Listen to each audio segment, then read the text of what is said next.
हर एक बच्चे के लिए कि MSCT का स्कोर कार्ड, जो आपका स्कोर कार्ड आउट होगा, आपने देख लिया, उसके बाद ये नहीं कि उसकी कोई वैल्यू नहीं है, फेंक दो।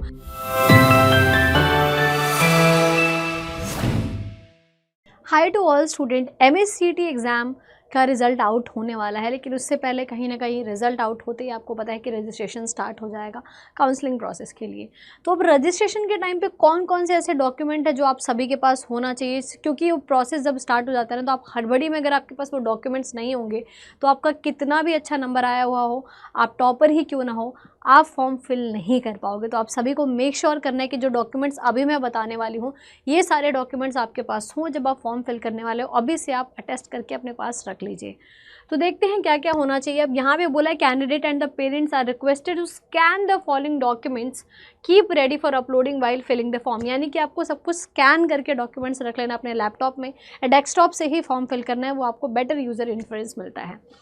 फोटोग्राफ इमेज, यानी कि जो फोटोग्राफ होती है passport size colour photograph, size of a photo file should be 20 kg to 50 kg के बीच में। यानी कि जो आपका पासपोर्ट साइज फोटो है तो उसको भी आपको स्कैन करके रखना है, लेकिन वो 20 से 50 kb के बीच में ही होना चाहिए। JPG एंड JPEG फॉर्मेट में होना चाहिए। सिग्नेचर की जो इमेज है, applicant has to sign wine on a white paper पे आपको करना है साइन, ठीक है, विद अ ब्लैक और ब्लू पेन, दो ही कलर से करना है, रेड वाइट कलर से मत साइन करके रख लेना। सिग्नेचर इमेज का साइज भी आपको दिया हुआ है 10 kg से 20 kg के बीच में होना चाहिए एंड इस फॉर्मेट में होना चाहिए। डॉक्यूमेंट के कुछ लिस्ट हैं जो कि आप जान लीजिएगा, लेकिन ये स्कैन होना चाहिए और साइज़ 500 KB के अंदर ही होना चाहिए, ठीक है। अब मैं आपको बता देती हूँ और क्या क्या डॉक्यूमेंट्स लगते हैं, देखिएगा ज़रा। सबसे इम्पॉर्टेंट चीज़ है कि महाराष्ट्र का कोई कैंडिडेट है या आउटसाइड महाराष्ट्र है, ऑल इंडिया कैंडिडेट है इंक्लूडिंग JNT माइग्रेंट, इनके लिए ये सबसे इंपॉर्टेंट चीज़ है कि आपका 10th का मार्कशीट प्रॉपर आपके पास होना चाहिए स्कैन फॉर्म में। आपने CBSC ICSC या जो भी आप किसी पर्टिकुलर बोर्ड से भी अगर आप बिलोंग करते हैं तो भी आपके पास एक सैम्पल सॉफ्ट कॉपी होनी चाहिए।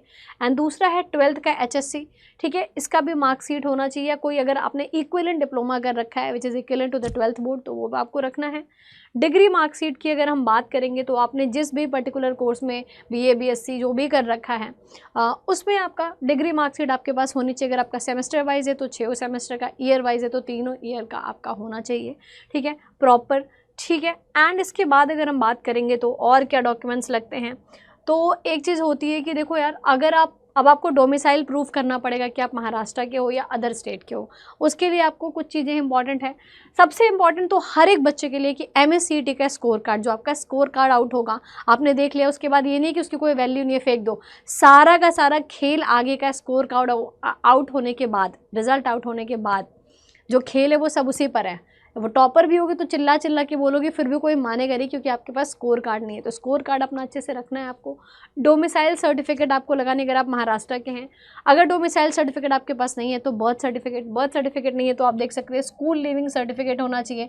वहाँ पर मेंशन होना चाहिए साफ साफ प्लेस ऑफ बर्थ कि हाँ आप महाराष्ट्र के ही हो। स्कूल लिविंग एंड DO भी आपका होना चाहिए। कोई भी चीज़ इनमें से एक चीज़ तो आपकी डेफिनेटली होनी चाहिए। इसके बाद बात करेंगे आप कि अगर महाराष्ट्र स्टेट टाइप A है, type A, type B, type C, type D होता है इसमें, जो कि डिटेल में है। ये PDF के लिंक आपको डिस्क्रिप्शन में मिल जाएगी, सो दैट एकदम आराम से भी इसको देख सकते हो कि अगर आप टाइप A कैंडिडेट है तो डोमिसाइल बर्थ सर्टिफिकेट आपके पास होना चाहिए, या फिर आपका जो है कि domicile certificate, birth certificate, school living, या फिर कम्युनिटी वाइज जो आपका DOB, लेकिन सब कुछ महाराष्ट्र से रिलेटेड होना चाहिए। टाइप B है, टाइप C, टाइप D, यानी कि टाइप C में है कि अगर कोई गवर्नमेंट एम्प्लॉई है आपके पेरेंट्स वहाँ पर महाराष्ट्र में, और आप वैसे भी प्रूफ कर सकते हैं फिर, ठीक है। एंड यहाँ पर कैटेगरी वाइज है, आप देख सकते हैं आराम से। इसके बाद अगर हम बात करेंगे तो हमें ex service man and all के लिए भी अलग से है कि आपको सर्विस सर्टिफिकेट देना पड़ेगा अगर आप एक्स सर्विस मैन है तो। एंड तो ये सारी चीज़ें आपको यहाँ पर अपलोड करनी होगी। एंड PWD कैंडिडेट के लिए भी है और माइनॉरिटी कैंडिडेट के लिए भी है। तो ये सारी चीज़ें मैंने आपको बता दी हैं ऑफनेस कैंडिडेट के लिए। तो ओवरऑल ये सारे डॉक्यूमेंट्स आपको क्या करने हैं, प्रोफार्मा टाइप भी आपको दिया हुआ है, ठीक है। तो मैं आपको इतने डॉक्यूमेंट्स आपको रखने हैं, आपकी फ़ोटो, आपका सिग्नेचर, आपके सारे के सारे marksheet, 10th 12th graduation, photograph, सब कुछ अटेस्ट करके रख लो। और ये पूरा का पूरा PDF में इस लिंक में आपको मिल जाएगा डिस्क्रिप्शन में, जिससे आप सारी चीज़ों को डिटेल में भी देख सकते हैं। I hope so this video is helpful for you. मिलते हैं आपके साथ रिजल्ट वाले दिन। Thank you very much, have a good day.